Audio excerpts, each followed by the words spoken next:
ਵਾਹਿਗੁਰੂ ਜੀ ਕਾ ਖਾਲਸਾ ਵਾਹਿਗੁਰੂ ਜੀ ਕੀ ਫਤਿਹ। ਅਸਲਾਮ ਵਾਲੇਕਮ ਆਦਾਬ ਬਰਜ਼। ਮੈਂ ਹਾਂ ਤੁਹਾਡੀ ਹੋਸਟ ਨੀਲਮ ਕੌਰ ਤੇ ਮੈਂ ਟੀਵੀ 84 ਦੇ ਸਾਰੇ ਦਰਸ਼ਕਾਂ ਤੇ ਸਰੋਤਿਆਂ ਨੂੰ ਜੀ ਆਇਆਂ ਕਹਿੰਦੀਆਂ ਪ੍ਰੋਗਰਾਮ ਸੱਚੋ ਸੱਚ ਵਿੱਚ, ਜਿਹੜੇ ਇਸ ਪ੍ਰੋਗਰਾਮ ਨਾਲ ਦੇਸ਼ਾਂ ਵਿਦੇਸ਼ਾਂ ਤੋਂ ਜੁੜ ਚੁੱਕੇ ਨੇ। ਖਾਲਸਾਨਾ ਅਫੇਅਰ ਸੈਂਟਰ ਦੇ ਸੰਚਾਲਕ ਡਾਕਟਰ ਅਮਰਜੀਤ ਸਿੰਘ ਜੀ ਰੋਜ਼ਾਨਾ ਦੀ ਤਰ੍ਹਾਂ ਸਟੂਡੀਓ ਵਿੱਚ ਮੇਰੇ ਨਾਲ ਸ਼ਾਮਲ ਨੇ। ਆਓ ਉਹਨਾਂ ਨਾਲ ਗੱਲਬਾਤ ਕਰਕੇ ਅੱਜ ਦੇ ਅਹਿਮ ਇਸ਼ੂਜ਼ ਉੱਪਰ ਉਹਨਾਂ ਤੋਂ ਉਹਨਾਂ ਦਾ ਤਬਸਰਾ ਜਾਣਦੇ ਹਾਂ।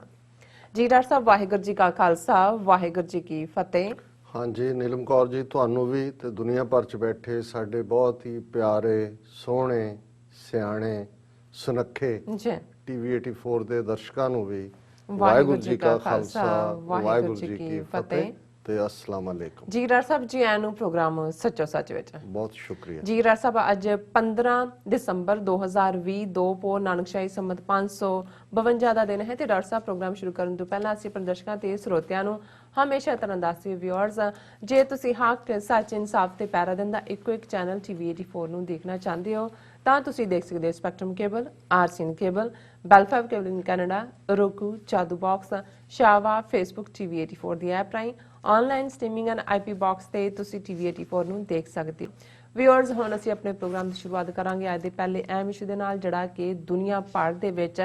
ਚਰਚਾ ਦਾ ਜਿਹੜਾ ਹੈ ਉਹ ਵਿਸ਼ਾ ਬਣਿਆ ਹੋਇਆ ਹੈ, ਉਹ ਹੈ ਕਿਸਾਨ ਮੋਰਚਾ। ਸੋ ਕਿਸਾਨ ਮੋਰਚਾ ਜਿਹੜਾ ਹੈ ਉਹ ਬੱਚੇ ਤੋਂ ਲੈ ਕੇ ਬਜ਼ੁਰਗ ਤੱਕ ਜਿਹੜਾ ਹੈ ਉਹ ਬੁੱਲਾਂ ਤੇ ਛਾਇਆ ਹੋਇਆ ਹੈ। ਜਿਸ ਤਰ੍ਹਾਂ ਕਿ ਸਾਡੇ ਦਿਲਾਂ ਦੀ ਸਾਰਿਆਂ ਦੀ ਧੜਕਣ ਉਹ ਬਣਿਆ ਹੋਇਆ ਹੈ ਕਿ ਦਿੱਲੀ ਮੋਰਚੇ ਤੋਂ ਕਿਹੜੀ ਖਬਰ ਆ ਰਹੀ ਹੈ, ਕੀ ਹੋ ਰਿਹਾ, ਕੀ ਹੋਣ ਜਾ ਰਿਹਾ, ਕੀ ਹੋਵੇਗਾ, ਇਸ ਬਾਰੇ ਆਪਾਂ ਸਾਰੇ ਹੀ ਚਿੰਤਤ ਹਾਂ। ਸੋ ਇਹ ਪਹਿਲਾਂ ਤਾਂ ਚੜ੍ਹਦੀ ਕਲਾ ਦੇ ਵਿੱਚ ਅੱਜ ਤੱਕ ਵੀ ਚੱਲ ਰਿਹਾ ਹੈ ਇਹ ਮੋਰਚਾ, ਪਰ ਜਿਸ ਤਰ੍ਹਾਂ ਕਿ ਦਿੱਲੀ ਦਾ ਕਿਸਾਨ ਮੋਰਚਾ ਇਹ ਹੁਣ ਇੱਕ ਜਿਹੜਾ ਹੈ ਖਤਰਨਾਕ ਦੌਰ ਦੇ ਵਿੱਚ ਉਹ ਸ਼ਾਮਲ ਹੋ ਚੁੱਕਾ ਹੈ। ਵਿਊਅਰਸ, ਬੀਜੇਪੀ ਸਰਕਾਰ ਇੱਕ ਪਾਸੇ ਗੱਲਬਾਤ ਦੀ ਜਿਹੜੀ ਬਸ਼ਾਰਤ ਹੈ ਉਹ ਵਿਛਾ ਰਹੀ ਹੈ, ਉੱਥੇ ਦੂਸਰੇ ਪਾਸੇ ਸਖਤ ਪੁਲਿਸ ਜਿਹੜੀਆਂ ਐਕਸ਼ਨ ਦੀਆਂ ਜਿਹੜੀਆਂ ਅਫਵਾਹਾਂ ਵੀ ਉਹ ਵੀ ਗਰਦਿਸ਼ ਕਰ ਰਹੀਆਂ ਨੇ। ਸੋ ਬੀਜੇਪੀ ਇਸ ਮੁੱਦੇ ਨੂੰ ਸਿੱਧਾ ਸਿੱਖ ਮੁੱਦਾ ਬਣਾ ਕੇ ਨਾ ਸਿਰਫ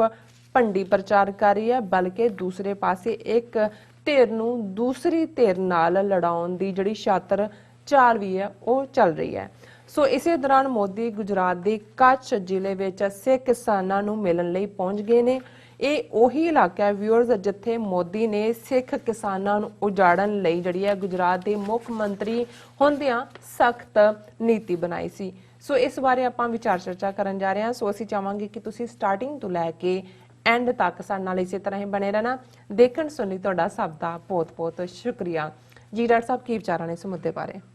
ਦੇਖੋ, ਤੁਸੀਂ ਬਹੁਤ ਚੰਗੀ ਓਪਨਿੰਗ ਕੀਤੀ ਹੈ ਜੀ, ਕਿਉਂਕਿ ਇੱਕ ਪਾਸੇ ਜਿੱਥੇ ਸਾਡੀ ਉਸ ਧਰਤੀ ਤੋਂ ਚੜ੍ਹਦੀ ਕਲਾ ਦੀਆਂ ਆਵਾਜ਼ਾਂ ਨੇ, ਬਿਲਕੁਲ, ਔਰ ਲੱਖਾਂ ਲੋਕ ਜਿਵੇਂ ਇੱਕ ਭਰਾਤਰੀ ਭਾਵ ਨਾਲ ਉਹਨਾਂ ਨੇ ਇੱਕ ਸ਼ਹਿਰ ਵਸਾ ਦਿੱਤਾ ਹੈ, ਔਰ ਲੋਕਲ ਵੀ ਜਿਹੜੇ ਲੋਕ ਜਦੋਂ ਵੀ ਇੱਕ ਗੱਲ ਦਾ ਧਿਆਨ ਰਿਹਾ ਕਿ ਜਦੋਂ ਧਰਨੇ ਹੁੰਦੇ ਨੇ, ਮੁਜ਼ਾਹਰੇ ਹੁੰਦੇ ਨੇ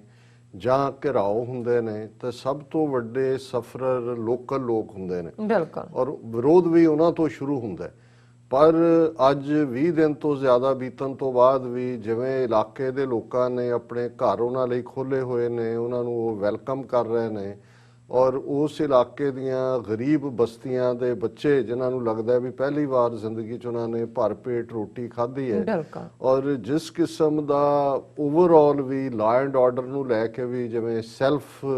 ਪੋਲਿਸਿੰਗ ਦੇ ਥੱਲੇ ਉਸ ਇਲਾਕੇ ਦੇ ਵਿੱਚ ਜਰਾਇਮ ਵੀ ਘਟ ਗਏ ਨੇ, ਬੀਬੀਆਂ ਵੀ ਜਿਹੜੇ ਆਪਣੇ ਕੰਮਾਂ ਤੇ ਜਾਂਦੀਆਂ ਉੱਥੋਂ ਲੰਘ ਕੇ ਉਹ ਵੀ ਸੇਫ ਮਹਿਸੂਸ ਕਰਦੀਆਂ। ਸੋ ਇਹ ਇੱਕ ਆਪਣੇ ਆਪ 'ਚ ਜਦੋਂ ਕੋਈ ਗੈਰ ਇਹ ਕਹਿੰਦਾ ਹੈ ਕਿ ਜੇ ਇਹ ਖਾਲਸਾ ਰਾਜ ਹੈ ਜੋ ਅਸੀਂ ਇੱਥੇ ਦੇਖ ਰਹੇ ਹਾਂ ਪਿਛਲੇ 3 ਹਫ਼ਤਿਆਂ ਤੋਂ, ਤਾਂ ਫਿਰ ਅਸੀਂ ਖਾਲਿਸਤਾਨ ਦੇ ਸ਼ਹਿਰੀ ਬਣਨਾ ਪਸੰਦ ਕਰਾਂਗੇ ਇਸ ਕਿਸਮ ਦੇ ਜੰਗਲ ਦੇ ਰਾਜ 'ਚ ਰਹਿਣ ਵਾਂਗੂ। ਹਾਲਾਂ ਇਹ ਨਹੀਂ ਹੈ ਕਿ ਵੀ ਜੋ ਇਹ ਗੁੱਡਵਿਲ ਜਾਂ ਜਿਹੜੀ ਸਿੱਖ ਕੌਮ ਦੇ ਲਈ ਸਾਰੇ ਪਾਸਿਓਂ ਇੱਕ ਵਾਹਵਾ ਨਿਕਲ ਰਹੀ ਹੈ, ਇਹਨੂੰ ਦੁਸ਼ਮਣ ਜਿਹੜਾ ਉਹ ਜਰ ਰਿਹਾ ਹੈ, ਇਹ ਉਹਦਾ ਜਰਨਾ ਇਹ ਵਕਤੀ ਤੌਰ ਤੇ ਯਾਰ ਇਹਦੇ 'ਚ ਵੀ ਕੋਈ ਸ਼ੱਕ ਨਹੀਂ ਹੈ ਕਿ ਹਕੂਮਤ ਕਿਸ ਪਾਸੇ ਇਹਨੂੰ ਲਿਜਾ ਰਹੀ ਹੈ। ਇੱਕ ਪਾਸੇ ਡਿਸੈਪਸ਼ਨ ਦੀ ਗੇਮ ਹੈ, ਗੱਲਬਾਤ ਨੂੰ ਲੰਮਾ ਕਰਨਾ, ਜਾਂ ਇਹ ਵੀ ਇੱਕ ਬਸਾਤ ਵਿਛਾਣਾ ਹੀ ਹੁੰਦਾ ਜਿਹਦੇ 'ਚ ਤੁਸੀਂ ਕਿਸੇ ਨੂੰ ਚਾਲ ਚੱਲਣ ਲਈ ਕਹਿੰਦੇ ਹੋ ਪਰ ਤੁਹਾਡੀ ਨੀਅਤ ਦੇ ਵਿੱਚ ਕੁਝ ਹੋਰ ਹੁੰਦਾ।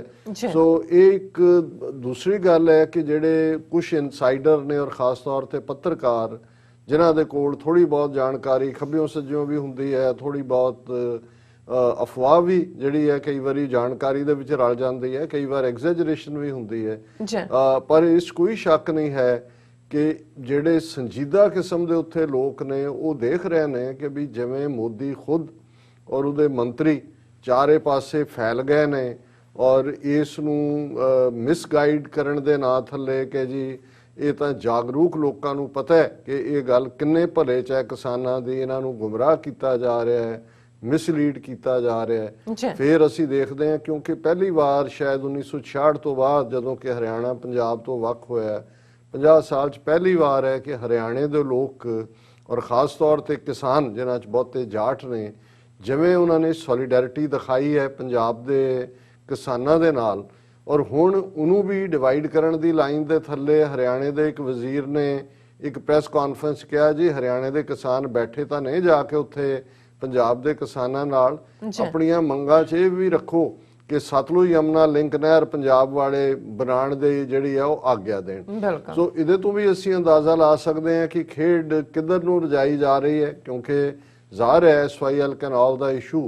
ਇੱਕ ਸੈਂਸਿਟਿਵ ਇਸ਼ੂ ਹੈ, ਪੰਜਾਬ ਦੇ ਕੋਲ ਪਾਣੀ ਦੇਣ ਲਈ ਨਹੀਂ ਹੈ, ਹਰਿਆਣਾ ਕੋਈ ਰਾਈਪੇਰੀਅਨ ਨਹੀਂ ਹੈ, ਸੁਪਰੀਮ ਕੋਰਟ 'ਚ ਕੇਸ ਹੈ, ਕਾਂਗਰਸ ਇੰਦਰਾ ਗਾਂਧੀ ਨੇ ਇਹਨੂੰ ਸ਼ਰਾਰਤ ਕਰਕੇ ਆ ਕੇ ਟੱਕ ਲਾਇਆ ਸੀ ਪਟਿਆਲੇ ਦੇ ਕਪੂਰੀ ਥਾਂ ਦੇ ਉੱਤੇ। ਹੁਣ ਇਸ ਵੇਲੇ ਸਤਲੁਜ ਯਮਨਾ ਲਿੰਕ ਨਹਿਰ ਦੀ ਗੱਲ ਲਿਆਣੀ ਇਹ ਜ਼ਾਹਰ ਹੈ ਕਿ ਹਰਿਆਣੇ ਨੂੰ ਅੱਡ ਕਰਨ ਦੀ ਲਾਈਨ ਹੈ। ਬਿਲਕੁਲ। ਫਿਰ ਦੂਸਰੇ ਪਾਸੇ ਅਸੀਂ ਦੇਖ ਰਹੇ ਹਾਂ ਕਿ 2-2 4-4 ਬੰਦਿਆਂ ਦੀਆਂ ਜਿਹੜੀਆਂ ਟੱਬਰ ਦੀਆਂ ਹੀ ਬਣਾਈਆਂ ਕਿਸਾਨ ਜਥੇਬੰਦੀਆਂ ਨੇ ਉਹਨਾਂ ਨੂੰ ਆਧਾਰ ਬਣਾ ਕੇ ਇਹ ਕਹਿਣ ਦੀ ਕੋਸ਼ਿਸ਼ ਕੀਤੀ ਜਾ ਰਹੀ ਹੈ ਜੀ ਨਹੀਂ ਅਸੀਂ ਤਾਂ ਇਹਨਾਂ ਕਾਨੂੰਨਾਂ ਦੇ ਨਾਲ ਸਹਿਮਤ ਹੈ, ਬਹੁਤ ਵਧੀਆ ਹੋ ਰਿਹਾ ਹੈ, ਬਹੁਤ ਸਭ ਠੀਕ ਠਾਕ ਚੱਲ ਰਿਹਾ ਹੈ। ਬਿਲਕੁਲ। ਫਿਰ ਇਸ ਦੇ ਨਾਲ ਅਸੀਂ ਦੇਖਦੇ ਹਾਂ ਕਿ ਆਪਸ ਦੇ ਵਿੱਚ ਇੱਕ ਦੂਸਰੇ ਨੂੰ ਲੜਾਉਣ ਦੇ ਲਈ ਔਰ ਇਹ ਕਹਿਣ ਲਈ ਕੱਲਾ ਜਦੋਂ ਮੋਦੀ ਜਾਂ ਦੂਜਾ ਕਹਿੰਦਾ ਉਹ ਉਸ ਨੂੰ ਵਿਰੋਧੀ ਧਿਰਾਂ ਕਾਂਗਰਸ ਦੇ ਖਾਤੇ 'ਚ ਪਾਉਂਦਾ, ਜਿਹੜੇ ਉਹਦੇ ਅੱਗੋਂ ਰੱਖੇ ਹੋਏ ਪਿਆਦੇ ਨੇ ਵਜ਼ੀਰ ਨੇ ਉਹ ਉਹਨੂੰ ਟੁਕੜੇ ਟੁਕੜੇ ਗੈਂਗ ਨਾਲ ਜੋੜ ਦਿੰਦੇ ਨੇ ਜਾਂ ਖਾਲਿਸਤਾਨ ਨਾਲ ਜੋੜ ਦਿੰਦੇ ਨੇ ਜਾਂ ਖੱਬੇ ਪੱਖੀਆਂ ਨਾਲ ਜੋੜ ਦਿੰਦੇ ਨੇ। ਸੋ ਇਹ ਸਾਰੀ ਖੇਡ ਤਾਂ ਚੱਲ ਰਹੀ ਹੈ ਔਰ ਮੋਦੀ ਜਿਹੜਾ ਕਿ ਇਹਨੂੰ ਬਿਲਕੁਲ ਸਿੱਖ ਸੈਂਟਰਿਕ ਖੇਡ ਬਣਾ ਕੇ ਜਿਹੜਾ ਉਹ ਫੋਕਸ ਕਰ ਰਿਹਾ ਔਰ ਜਿਵੇਂ ਅਸੀਂ ਦੱਸਿਆ ਸੀ ਕਿ ਕਿਵੇਂ ਇਹਨਾਂ ਦੀ ਰੇਲਵੇ ਦੀ ਜਿਹੜੀ ਆਰਗੇਨਾਈਜੇਸ਼ਨ ਹੈ ਜਿਹਦਾ ਇਹ ਕੋਲ ਜਿਹੜਾ ਡਾਟਾ ਹੁੰਦਾ ਹੈ ਉਹ ਕੌਨਫੀਡੈਂਸ਼ੀਅਲ ਹੁੰਦਾ ਹੈ, ਉਹ ਉਹਨੂੰ ਪਬਲਿਕ ਨਹੀਂ ਕਰ ਸਕਦੇ, ਪਰ ਉਸ ਡਾਟੇ ਦਾ ਇਸਤੇਮਾਲ ਕਰਕੇ 2 ਕਰੋੜ ਲੋਕਾਂ ਨੂੰ ਜਿਨ੍ਹਾਂ ਦੇ ਨਾਂ ਨਾਲ ਸਿੰਘ ਜਾਂ ਕੌਰ ਸੀ ਲੱਗਾ ਹੋਇਆ ਉਹਨਾਂ ਨੂੰ ਮਾਸ ਮੇਲਿੰਗ ਕੀਤੀ ਗਈ। ਉਹ RSS ਦੇ ਕਿਤਾਬਚੇ ਦੀ 29 ਸਫ਼ੇ ਦਾ ਜਾਂ 39 ਸਫ਼ੇ ਦਾ ਜਿਹਦੇ 'ਚ ਮੋਦੀ ਦੀਆਂ ਫੋਟੋਆਂ ਲਾ ਕੇ ਕਿਤੇ ਉਹਨੂੰ ਸਿਰੋਪਾਓ ਮਿਲ ਰਿਹਾ ਹੈ ਕਿਸੇ ਗੁਰਦੁਆਰੇ 'ਚ, ਕਦੇ ਉਹਨੂੰ ਸ਼੍ਰੋਮਣੀ ਕਮੇਟੀ ਆਨਰ ਕਰ ਰਹੀ ਹੈ, ਕਰਤਾਰਪੁਰ ਕੋਰੀਡੋਰ ਉਹਨੇ ਕਿਵੇਂ ਖੋਲ੍ਹਿਆ ਇਹ ਦੱਸਣ ਲਈ ਕਿ ਮੋਦੀ ਜੀ ਨੇ ਸਿੱਖੋਂ ਕੇ लिए क्या ਨਹੀਂ किया। ਸੋ ਇੱਕ ਪਾਸੇ ਤਾਂ ਉਹ ਸਿੱਖਾਂ ਨੂੰ ਪਲੈਕੇਟ ਕਰਨ ਦੀ ਕੋਸ਼ਿਸ਼, ਹਾਲਾਂਕਿ ਇਹ ਇਸ਼ੂ ਬੇਸ਼ੱਕ ਸਿੱਖ ਕਿਰਸਾਣੀ ਨੇ ਚੁੱਕਿਆ ਪਰ ਇਹ ਕਿਸਾਨਾਂ ਦਾ ਇਸ਼ੂ ਹੈ। ਜਿਹੜੇ ਇਹ ਐਕਟ ਨੇ ਉਹ ਭਾਰਤ ਭਰ ਦੇ ਕਿਸਾਨਾਂ ਤੇ ਲਾਗੂ ਹੁੰਦੇ ਨੇ। ਸੋ ਜਦੋਂ ਅਸੀਂ ਇਹ ਕਹਿੰਦੇ ਹਾਂ ਕਿ ਜੀ ਇਹ ਲੜਾਈ ਸਾਡੀ ਹੈ, ਸਾਨੂੰ ਹੀ ਲੜਨੀ ਪੈਣੀ ਹੈ ਔਰ ਇਹ ਖਾਲਿਸਤਾਨ ਦੀ ਲੜਾਈ ਹੈ, ਤੇ ਫਿਰ ਸਾਡੇ ਵਿਚਲੇ ਜਿਹੜੇ ਕੁਝ ਜਿਹੜੇ ਡਰਾਕਲ ਕਿਸਮ ਦੇ ਲੋਕ ਨੇ ਉਹ ਕਹਿੰਦੇ ਨਾ ਨਾ ਨਾ ਜੀ ਇਹਨੂੰ ਕਿਸਾਨ ਇਸ਼ੂ ਰਹਿਣ ਦਿਓ। ਜਿਹੜੀ ਹਕੂਮਤ ਲੜ ਰਹੀ ਹੈ ਉਹਨੂੰ ਕਿਸਾਨ ਇਸ਼ੂ ਬਣਾ ਕੇ ਲੜ ਰਹੀ ਹੈ, ਉਹ ਤਾਂ ਤੁਹਾਡੇ ਸਿੱਖਾਂ ਦੇ ਖਿਲਾਫ ਲੜ ਰਹੀ ਹੈ ਔਰ ਇਨਫੈਕਟ ਉਹ ਖਾਲਿਸਤਾਨ ਦੇ ਖਿਲਾਫ ਲੜਾਈ ਲੜ ਰਹੀ ਹੈ। ਔਰ ਜਿਹੜੀ ਇੱਕ ਵੀਡੀਓ ਵਾਇਰਲ ਹੋਈ ਹੈ ਸਰਦਾਰ ਗੁਰਚਰਨ ਸਿੰਘ ਬੱਬਰ ਜਿਹੜੇ 3 ਅਖਬਾਰ ਅੰਗਰੇਜ਼ੀ ਹਿੰਦੀ ਪੰਜਾਬੀ 'ਚ ਕੱਢਦੇ ਨੇ ਜਰਨਲਿਸਟ ਨੇ ਦਿੱਲੀ 'ਚ ਕਿ ਹਕੂਮਤ ਕੀ ਕਰਨ ਜਾ ਰਹੀ ਹੈ ਜਾਂ ਉਹਨਾਂ ਦੇ ਕੋਲ ਜਿਹੜਾ ਉਹ ਹਕੂਮਤ ਕੀ ਕਰ ਸਕਦੀ ਹੈ ਉਹਨੂੰ ਲੈ ਕੇ ਹਾਲਾਂ ਕੁਛ ਦਾ ਤਾਂ ਕੰਸਰਨ ਹੈ ਕਿ ਵੀ ਇਹ ਦੇਖੋ ਇਹ ਐਵੇਂ ਡਰਾਉਣ ਦੀ ਗੱਲ ਹੈ ਜਾਂ ਦੂਜਾ, ਪਰ ਮੇਰੀ ਇਹਦੇ ਤੇ ਟੇਕ ਇਹ ਹੈ ਮੈਂ ਸਮਝਦਾ ਵੀ ਇਹਦੇ 'ਚ ਕੋਈ ਸ਼ੱਕ ਨਹੀਂ ਹੈ ਕਿ ਸਾਡਾ ਇਹ ਫੇਥ ਕਿ ਅਸੀਂ ਜਿੱਤਾਂਗੇ, ਅਸੀਂ ਚੜ੍ਹਦੀ ਕਲਾ 'ਚ ਹੈ, ਇਹ ਬਿਲਕੁਲ ਰਹਿਣਾ ਚਾਹੀਦਾ ਹੈ। ਲੇਕਿਨ ਦੁਸ਼ਮਣ ਬਾਤ ਕਰਿਆ ਨਾ ਔਰ ਇਹਦਾ ਕੋਈ ਭੁਲੇਖਾ ਨਹੀਂ ਹੋਣਾ ਚਾਹੀਦਾ ਕਿ ਈਵਨ ਇੱਕ ਵੱਡਾ ਤਬਕਾ ਸਿੱਖਾਂ ਦਾ ਜੂਨ 84 ਦੇ ਵਿੱਚ ਇਹ ਇਮੇਜਿਨ ਵੀ ਨਹੀਂ ਸੀ ਕਰ ਸਕਦਾ, ਤਸੱਵਰ ਵੀ ਨਹੀਂ ਸੀ ਕਰ ਸਕਦਾ ਕਿ ਇੰਦਰਾ ਗਾਂਧੀ ਟੈਂਕਾਂ ਤੋਪਾਂ ਦੇ ਨਾਲ ਅਕਾਲ ਤਖਤ ਦਰਬਾਰ ਸਾਹਿਬ ਤੇ ਹਮਲਾ ਕਰੇਗੀ। ਔਰ ਇਹੀ ਨਹੀਂ 3 ਜੂਨ ਨੂੰ ਦਰਬਾਰ ਸਾਹਿਬ ਨੂੰ ਘੇਰ ਲਿਆ ਜਾਂਦਾ ਹੈ, ਫੌਜ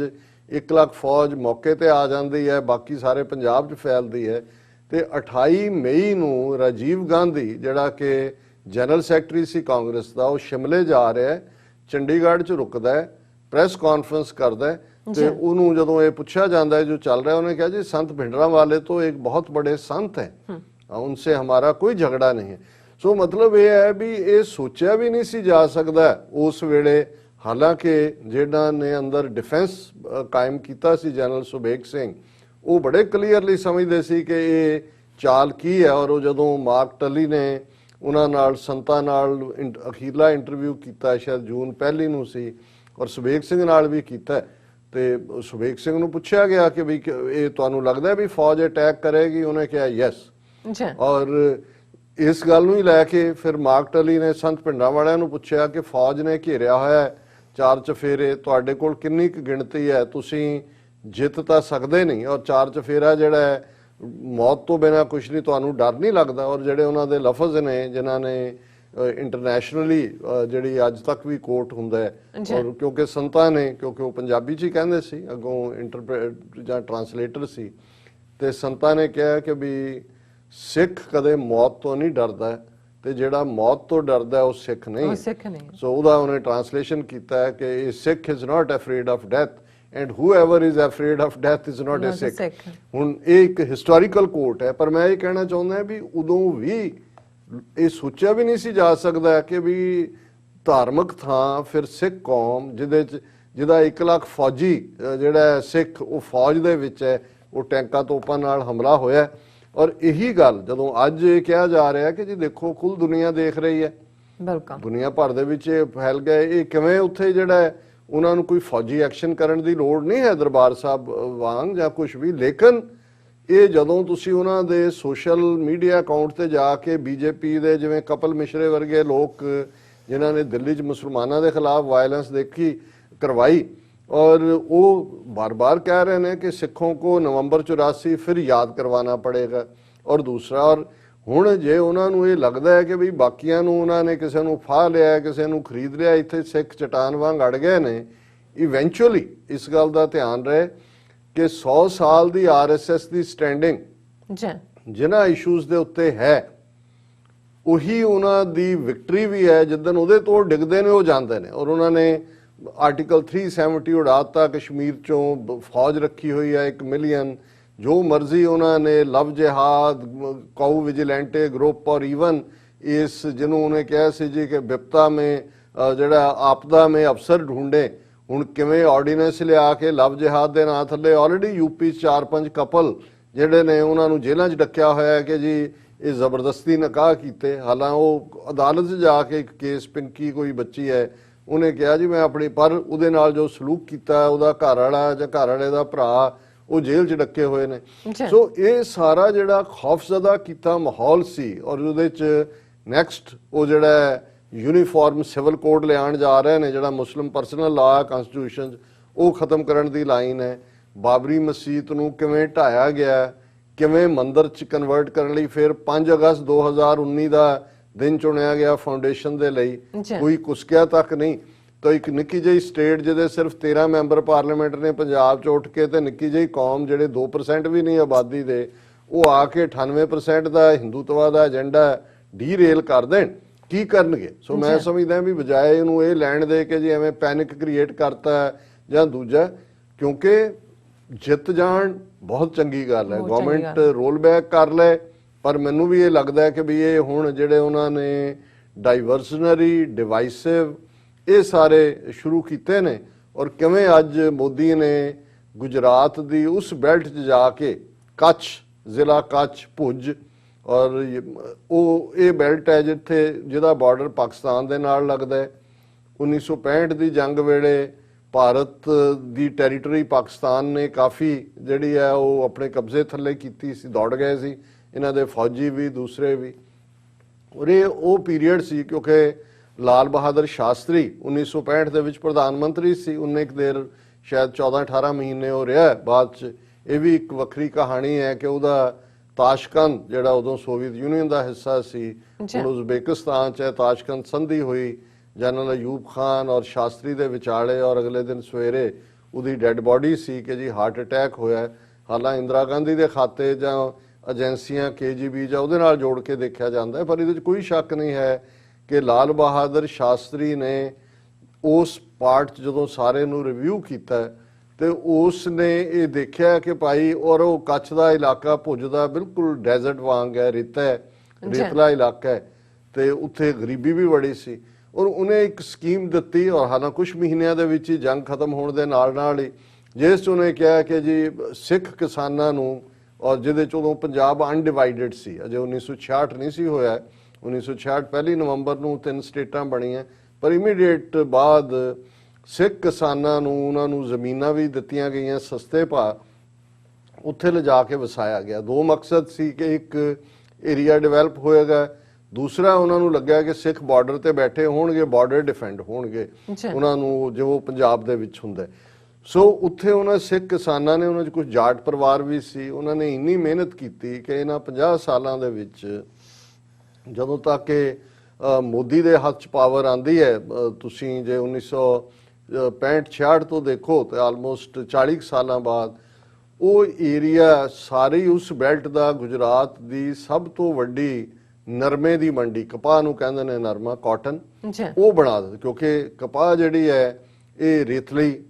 ਮਿੱਟੀ 'ਚ ਹੁੰਦੀ ਹੈ, ਪੰਜਾਬ 'ਚ ਵੀ ਅਬੋਹਰ ਫਾਜ਼ਿਲਕਾ ਦੇ ਇਲਾਕੇ ਜਿਹੜੇ ਰਾਜਸਥਾਨ ਨਾਲ ਲੱਗਦੇ ਨੇ, ਹਰਿਆਣੇ ਨਾਲ ਵੀ, ਉਹਦੇ 'ਚ ਬਹੁਤ ਜ਼ਿਆਦਾ ਜਿਹੜੀ ਹੈ ਉਹ ਕਪਾਹ ਹੁੰਦੀ ਹੈ। ਔਰ ਪੰਜਾਬ 'ਚ ਜਿਹੜੀਆਂ 3 ਫਸਲਾਂ ਜਿਨ੍ਹਾਂ ਦਾ ਮਿਨੀਮਮ ਸਪੋਰਟ ਪ੍ਰਾਈਸ ਦਿੱਤਾ ਜਾਂਦਾ ਹੈ, ਉਹ ਕਣਕ ਹੈ, ਚੌਲ ਨੇ ਤੇ ਕਪਾਹ ਹੈ। ਔਰ ਉੱਥੇ ਉਹਨਾਂ ਨੇ ਕਪਾਹ ਦੀ ਸਭ ਤੋਂ ਵੱਡੀ ਉਹਨੂੰ ਮੰਡੀ ਬਣਾ ਦਿੱਤਾ, ਉਸ ਖਿੱਤੇ ਨੂੰ ਮਿਹਨਤ ਕਰਕੇ, ਔਰ ਆਪਣੇ ਖੇਤਾਂ ਦੇ ਵਿੱਚ ਹੀ ਉਹਨਾਂ ਨੇ ਜਿਹੜਾ ਕੋਠੇ ਵੀ ਛੱਤ ਲਏ, ਦੂਸਰਾ ਵੀ ਪੂਰਾ ਹੋਇਆ।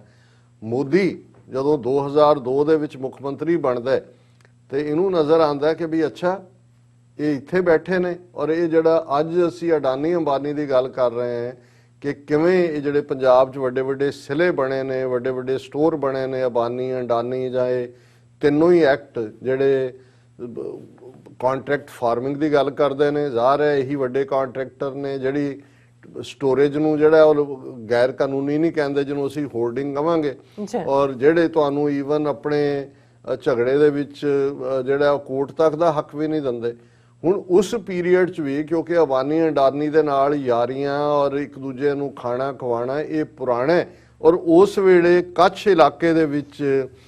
ਜਿਹੜੀ ਹੈ ਇੱਕ ਸੀ ਪੋਰਟ ਬਣਾਉਣ ਦਾ ਠੇਕਾ ਜਿਹੜਾ ਹੈ ਉਹ ਅਡਾਨੀ ਨੂੰ ਮਿਲਿਆ, ਕਿਉਂਕਿ ਤਬਦੀਲੀ ਹੋ ਰਹੀ ਸੀ,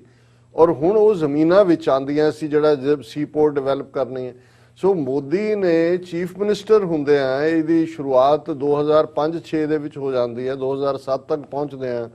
ਫੁੱਲ ਸਕੇਲ ਕੰਮ ਹੁੰਦਾ ਹੈ ਕਿ ਵੀ ਉਹਨਾਂ ਨੇ ਕਿਹਾ ਜੀ ਇਹ ਤਾਂ ਗੈਰ ਗੁਜਰਾਤੀ ਨੇ ਔਰ ਇਹਨਾਂ ਦੀਆਂ ਜ਼ਮੀਨਾਂ ਖੋਵੋ ਔਰ ਇਹਨਾਂ ਨੂੰ ਭੇਜੋ, ਔਰ ਨਾਲ ਦੀ ਨਾਲ ਮਾਫੀਆ ਰਾਹੀਂ ਉਹਨਾਂ ਨੂੰ ਹਰਾਸ ਕਰਨਾ ਸ਼ੁਰੂ ਕੀਤਾ। ਨਾਲ ਹੀ ਉਹਨਾਂ ਦੇ ਜਿਹੜੇ ਆਫਿਸ ਬੇਅਰਰ ਸੀ ਡਿਸਟ੍ਰਿਕਟ ਦੇ, ਉਹਨਾਂ ਨੇ ਕੱਢਤਾ ਨੋਟੀਫਿਕੇਸ਼ਨ, ਉਹਨਾਂ ਦੇ ਅਕਾਊਂਟ ਸੀਜ਼ ਕਰਤੇ ਉਹਨਾਂ ਦਾ ਕਿ ਵੀ ਉਹ ਨਹੀਂ ਕਰ ਸਕਦੇ। ਉਹ ਹੁਣ ਅੱਧੀ ਸਦੀ ਤੋਂ ਬੈਠੇ ਹੋਏ ਆਪਣੇ ਘਰਾਂ ਬਾਰਾਂ ਨੂੰ ਛੱਡ ਕੇ ਆਏ, ਉਹਨਾਂ ਨੇ ਜਿਹੜਾ ਉਸ ਦੇ ਖਿਲਾਫ ਅਪੀਲ ਕੀਤੀ ਗੁਜਰਾਤ ਹਾਈ ਕੋਰਟ 'ਚ, ਔਰ ਗੁਜਰਾਤ ਹਾਈ ਕੋਰਟ ਨੇ ਯੂਨੈਨਿਮਸ ਫੈਸਲਾ ਸਾਰਿਆਂ ਜੱਜਾਂ ਦਾ ਉਹਨਾਂ ਨੇ ਕਿਹਾ ਵੀ ਇਹ ਵੈਲਿਡ ਇਹਨਾਂ ਨੂੰ ਅਲਾਟਮੈਂਟ ਹੈ, ਇਹਨਾਂ ਨੇ ਪੈਸੇ ਪੇ ਕੀਤੇ ਨੇ, ਇਹਨਾਂ ਦੇ ਨਾਂ ਰਜਿਸਟਰੀਆਂ ਇੰਤਕਾਲ ਨੇ ਔਰ ਇਹ ਇਹਨਾਂ ਦੀਆਂ ਹੀ ਜ਼ਮੀਨਾਂ ਨੇ, ਇਹਨਾਂ ਨੂੰ ਕੋਈ ਜਿਹੜਾ ਇੱਥੋਂ ਕੱਢ ਨਹੀਂ ਸਕਦਾ। ਮੋਦੀ ਨੇ ਹੁਣ ਚਾਹੀਦਾ ਤਾਂ ਇਸੇ ਇੱਕ ਪਾਸੇ ਦਾ ਇਹ ਹੁੰਦਾ ਜੀ ਅਦਾਲਤ ਦਾ, ਮੋਦੀ ਨੇ ਚੀਫ ਮਿਨਿਸਟਰ ਹੁੰਦੇ ਆ ਉਹਨਾਂ ਉਸ ਕੇਸ ਦੀ ਅਪੀਲ ਸੁਪਰੀਮ ਕੋਰਟ ਦੇ ਵਿੱਚ ਕੀਤੀ।